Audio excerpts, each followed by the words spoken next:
आज कौन सा चैप्टर स्टार्ट करने वाला हूँ? चैप्टर का नाम है, अध्याय नंबर 4 है। इस चैप्टर का नाम क्या है? दो चरों वाले रैखिक समीकरण। तो देखिए, इससे पहले हम लोग चर से परिचित थे कि नहीं? चर क्या होते हैं? जो अंग्रेजी वर्णमाला जो होते हैं, ए से लेके जेड तक कोई भी हो सकते हैं। जैसे कि मान लो हमने ए लिया, ये क्या है? चर है। बी लिया, ये भी क्या है? चर है। मान लो एक्स लिया, ये भी क्या है? चर है। वाई लिया, ये भी क्या होगा? चर है। एम लिया, ये भी क्या है? चर है। एन लिया, ये भी क्या होगा? चर है।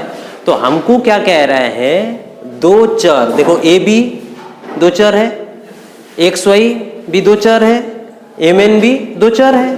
तो कहने का मतलब ए से लेके जेड तक जितने भी वर्ण होते हैं, अक्षर होते हैं, वो क्या है? चर होते हैं। अब दो चर क्लियर हो गया। दो चर वाले रैखिक, रैखिक का मतलब क्या है? इसकी चरों का घात कितना होना चाहिए? एक। तो यहाँ पे ए का घात कितना है? बी का घात एक, एक्स का घात भी, वाई का घात भी एक, एम का घात 1, एन का घात 1। तो सबकी घात तो एक एक है, रैखिक भी हो गया। समीकरण मतलब क्या होता है? ये लोग के बीच में प्लस साइन भी हो सकते हैं या फिर माइनस साइन भी हो सकते हैं, और समीकरण बराबर क्या होगा? शून्य। तो यहाँ पे भी प्लस साइन लगा के बराबर क्या लिखेंगे? शून्य। यहाँ पे भी प्लस साइन लगा के बराबर क्या करेंगे हम? जीरो। समझे? तो यहाँ पे और एक चीजें है, यहाँ पे ए की गुणांक क्या है? कोई नहीं है, मतलब 1 है। यहाँ पे भी कोई नहीं है, मतलब 1 है। यहाँ पे भी कोई नहीं है, मतलब 1 है। यहाँ पे भी कोई नहीं है, मतलब 1 है। यहाँ पे भी कोई नहीं है, मतलब 1 है। यहाँ पे भी कोई नहीं है, मतलब क्या है? 1 है। ठीक है। अब मान लो मैं इसको ऐसे भी तो लिख सकता हूँ, 2a प्लस 3b बराबर क्या होगा? 0। या फिर इसको मैं ऐसे लिख सकता हूँ, 3x प्लस 4y बराबर क्या हो सकता है? 0। और इसको मैं क्या लिख सकता हूँ? 3m प्लस 5n बराबर क्या होगा? 0। तो तीनों के तीनों मेरा क्या है? दो चर वाले रैखिक समीकरण है। समझ में आया? क्योंकि दो चर है, समीकरण मतलब बराबर 0 होना चाहिए, बीच में प्लस भी साइन हो सकते हैं, माइनस भी साइन हो सकते हैं। अब इससे क्या निष्कर्ष आ रहा है? इससे कोई दो चर वाले रैखिक समीकरण को दर्शाने के लिए तरीका क्या है? उसको दर्शाने की तरीका होता है ax plus by plus c बराबर 0। ठीक है। तो यहाँ पे चर कौन है बताओ? x और y। इस जगह पे यहाँ चर कौन हो गया बताओ? चर हमारा कौन हो रहा है? x और y। ये समझ में आया कि नहीं? ए बी सी क्या है? ए बी सी क्या है? वास्तविक संख्या है। क्या है ये लोग? वास्तविक संख्या है, जो हम लोग पढ़े थे पहला चैप्टर में। ठीक है। ए बी सी क्या है? वास्तविक संख्या। और क्या नहीं होना चाहिए?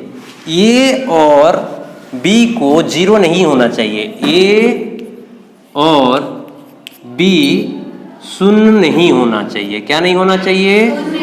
शून्य नहीं होना चाहिए। ठीक ना? शून्य नहीं होना चाहिए। ठीक। इसका मतलब मैं समझा रहा हूं। तो देखो, कहने का मतलब यहाँ पे हमने 3 लिए थे ना, तो हर टाइम हम लोग अभी इस चैप्टर में क्या पढ़ेंगे? चर x और y को लेके चलेंगे। एम एन कहीं दिया रहेगा तो अलग बात है, लेकिन इस चैप्टर में हर टाइम x y की चर बनेंगे। तो दो चर वाले रैखिक समीकरण को दर्शाने के लिए क्या रूप हो गया हमारा? ax plus by plus c बराबर 0। ए बी सी क्या है? वास्तविक संख्या है। x और y क्या है? चर है। और a और b शून्य नहीं होना चाहिए। a और b शून्य हो जाए तो देखो, a के जगह में हम शून्य रख दे, शून्य इंटू क्या है? x प्लस b के जगह में भी हम शून्य रख दे, शून्य इंटू क्या है? y प्लस क्या है? c बराबर 0। तो ये 0 के साथ x इंटू होगा तो क्या होगा? 0 प्लस a भी क्या हो जाएगा? 0 प्लस c बराबर 0। तो ये c बराबर कितना आ रहा है? 0। तो c बराबर 0 दो चर वाले रैखिक समीकरण हो रहा है क्या? नहीं हो रहा है। तो इसीलिए देखो यहाँ पे a और b शून्य नहीं होना चाहिए बोल दिए हैं। शून्य हो जाएंगे तो वो दो चर वाले रैखिक समीकरण रहेगा ही नहीं। बात क्लियर हो गया? इसके बाद जैसे हमारा क्वेश्चन में करते हैं, हमको जैसे कि क्वेश्चन दे दिए एक 2x plus 3y equals to दिया है मेरे को 4.37। ठीक है, इस समीकरण को क्या लिखना है मेरे को जानते हो?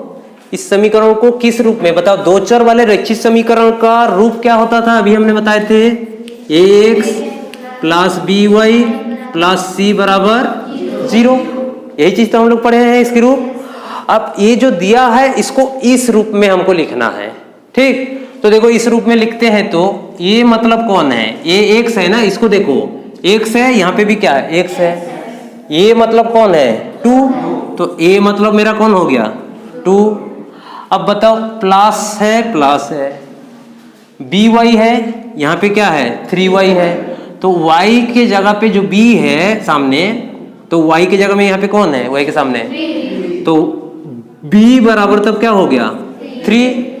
अब c यहाँ पे जो है ये कौन है? c इस साइड में है ना, तो इसको जब हम इस साइड में लेके आ जाएंगे, यहाँ पे क्या साइन था, तो c क्या हो जाएगा हमारा? -4.37। क्यों हुआ समझ में नहीं आया? चलो दिखा दे रहा हूं।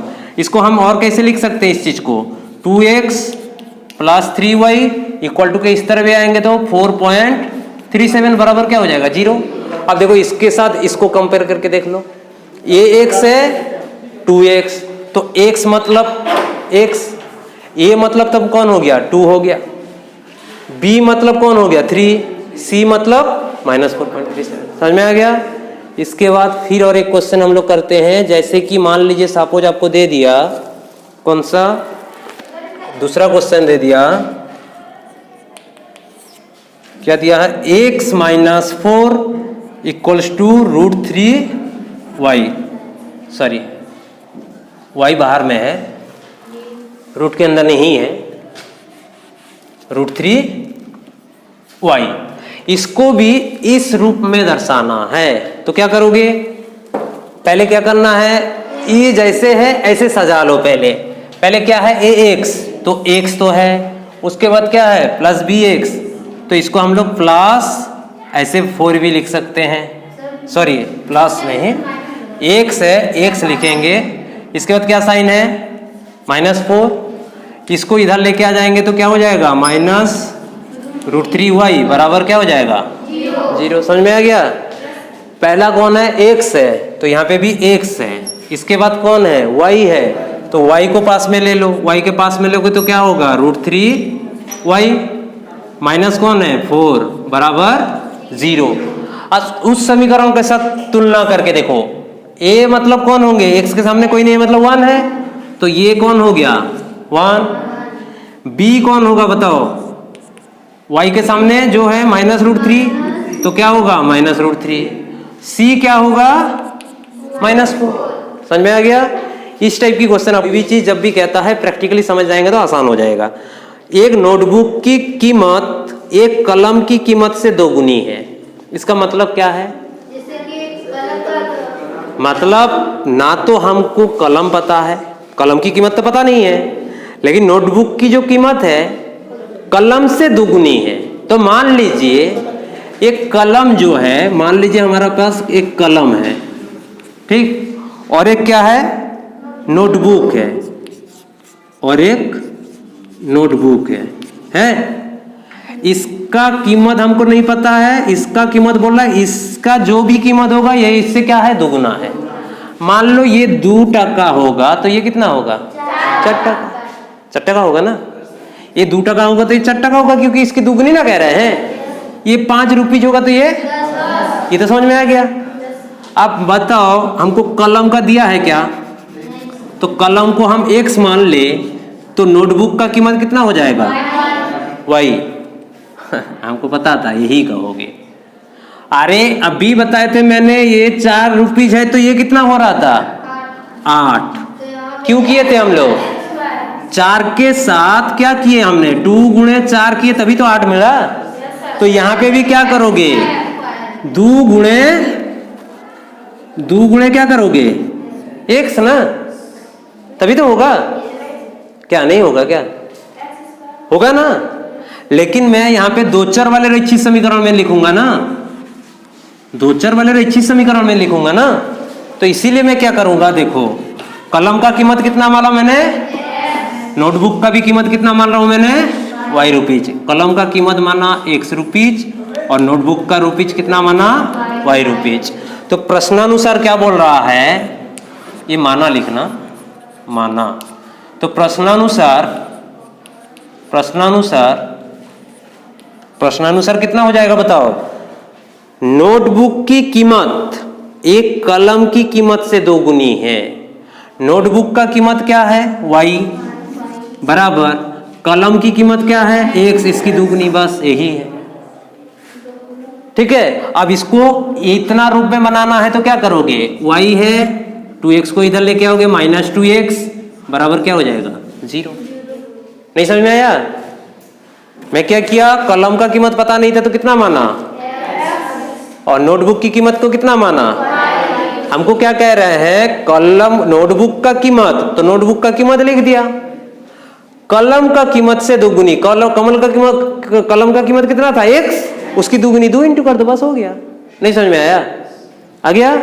इसके बाद क्वेश्चन नंबर 2। क्वेश्चन नंबर 2 क्या कह रहा है, क्वेश्चन नंबर 2 का पहला क्वेश्चन क्या कह रहा है, देखिए पहला क्वेश्चन हमको दिया है 2x plus 3y equals to क्या दिया है, 9.35 के ऊपर बार। ठीक, और इसको क्या करना है, ये कौन सा है, दो चर वाले रैखिक समीकरण के रूप में हमको दर्शाना है। कैसे व्यक्त करोगे, व्यक्त करने के लिए कह रहे हैं ना, हाँ व्यक्त कीजिए।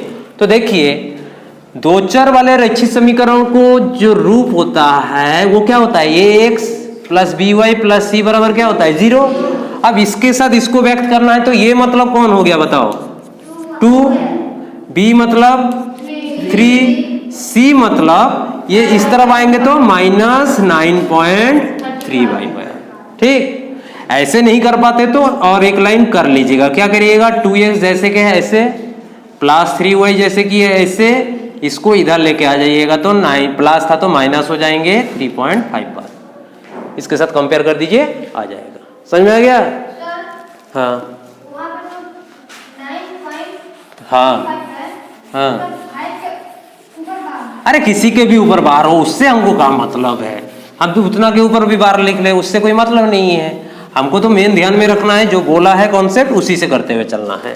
ठीक, इसके बाद उसी में ही और एक क्वेश्चन दिया है, जैसे कि मान लीजिए हमको दिया है x माइनस वाई बाई क्या दिया है 5 माइनस 10 इक्वल्स टू क्या दिया है 0। तो इसके साथ हमको करना है ना, तो देखो x है, यहाँ पे भी x है, x के सामने कौन है, यहाँ पे कोई नहीं है मतलब 1 है, तो a बराबर तब क्या हो गया 1। अब y है, यहाँ पे भी y है, तो b बराबर तब कितना होगा बताओ, नहीं -1/5 होगा। क्यों, क्योंकि देखिए y/5 जो है इसको हम लोग कैसे लिख सकते हैं, y गुणे 1/5। तो y के सामने कौन है 1/5 है और माइनस था तो इसलिए -1/5। समझ में आ गया? इसके बाद c कितना होगा बताओ, -10, बस हो गया। समझ में आ गया? इसके बाद क्वेश्चन नंबर तीसरा तो सेम है, खुद कर लीजिएगा, मैं चौथा को कर देता हूं। क्वेश्चन नंबर चौथा, क्वेश्चन नंबर चौथा क्या कह रहे हैं, देखो क्वेश्चन नंबर चौथा हमको दिया है x इक्वल्स टू 3y, ये दिया है और हमको उसी रूप में व्यक्त करना है। तो हमारा काम क्या रहेगा, पहले इसको ले लो इधर x, ये इस तरफ आएंगे तो -3y बराबर क्या हो जाएगा 0। अब बताओ x के सामने कोई नहीं मतलब कौन है, 1 तो है, तो ये मतलब कौन हो गया 1, b मतलब कौन हो गया -3 और c मतलब 0, कोई नहीं है मतलब 0 तो है, तो ये हो गया। क्लियर? इसके बाद चौथा करवा दिया हूं तो पांचवा खुद कीजिएगा, मैं छठवां करता हूं। छठवां के लिए देखिए क्या करना है मेरे को, एकदम आसान है, जो जो चीज कह रहा हूं उसको दिमाग में रखते हुए करते हुए चलना है आपको। देखो क्या बोला है, छठवां हमको दिया है 3x प्लस 2 बराबर 0, इसको इसके रूप में व्यक्त करना है। तो देखो देखते जाओ, ये x है, यहाँ पे क्या है 3x, तो a मतलब कौन है 3, अब y के सामने b रहता है तो यहाँ पे y तो नहीं है, तो हम इसको ऐसे भी तो लिख सकते हैं। कैसे लिख सकते हैं बताओ इसको? 3x plus 0 into Y plus 2 बराबर 0 नहीं लिख सकता हूँ क्या? क्योंकि 0 के साथ y इंटू करोगे तो 0 ही होंगे, हम तो अधिक कुछ नहीं लिखे। तो तब उस केस में b बराबर तब कितना हो जाएगा? 0, और c कितने हो जाएंगे? 2। समझ में आया सभी को ना? किसको नहीं आया?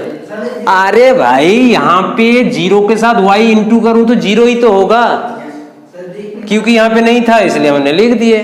ठीक, इसके बाद छठवां था, सातवां खुद ट्राई करिएगा, मैं आठवां करवा देता हूं, तब ये चैप्टर हमारा क्या हो जाएगा? कंप्लीट हो जाएगा।